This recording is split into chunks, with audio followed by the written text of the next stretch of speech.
Carter Krishna here for the Florida Squeeze. I want to give a quick update on something that has been brewing in the Sunshine State over the course of the last 24 hours, which is the subject of federal election observers coming to the state of Florida to ensure the safety and integrity of the vote on Election Day here in Florida.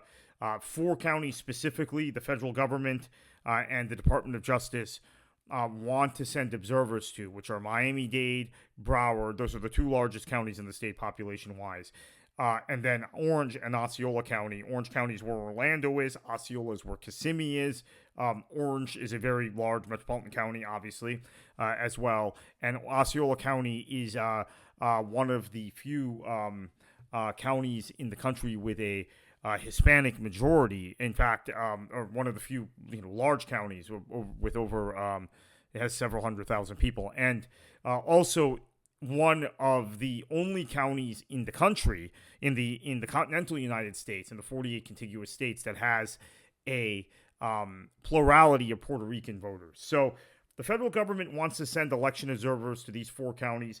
The state of Florida has said they cannot enter the polling places. Now, this is interesting because they're citing state law, even though in the past, federal election observers have come, and this has not been a big to-do with the state. But currently, our Secretary of State is a man named Cord Byrd, who was appointed by Ron DeSantis. The Secretary of State's office in Florida now is an appointed office. It was once an elected office. In fact, the infamous Katherine Harris, who put her finger on the scale in the 2000 election and helped deliver the presidency for George W. Bush, she was elected statewide. But Cord Byrd is appointed.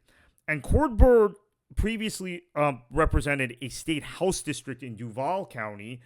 And in Duval County, Neptune Beach, specifically where he's from, we had a incident earlier in the week of voter intimidation where a Trump supporter wielded a machete toward a couple of voters who he presumed were voting for Harris. So he was arrested. So we had an incident of voter suppression there in Neptune Beach, which is Cord Byrd's former state house district. Now, my understanding from talking to some folks this morning about this is that the DOJ officials will be allowed to come to the polling locations in the 4 counties I mentioned, but they will not be allowed to enter the polling place. They will not be able to enter and observe there. So they will now have to focus more on things like voter intimidation, the enforcement of the 150-foot limit in terms of political campaigning, that sort of thing. Additionally, Cord Byrd claims that he feels, and he put this in a letter to the DOJ. We told them under state law it is not permitted, and we asked them to respect state law. He also said that their presence would be counterproductive and could potentially undermine confidence in the election, which is a bit of projection going on here because, of course, the federal government sends these officials, the DOJ sends these officials to make sure there is confidence in the electoral process and to make sure there are no incidents that they can see of voter intimidation or voter suppression.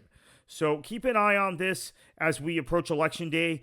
It may have blown over this compromise, which the DOJ, I understand, has agreed to, which is to keep their observers outside.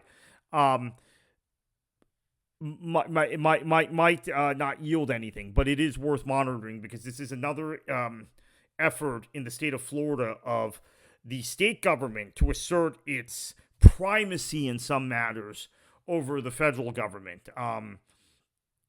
And that is, of course, a constitutional issue and a separation of powers issue and a 10th Amendment issue, which probably goes beyond the scope of this specific election that we're going to have on Tuesday.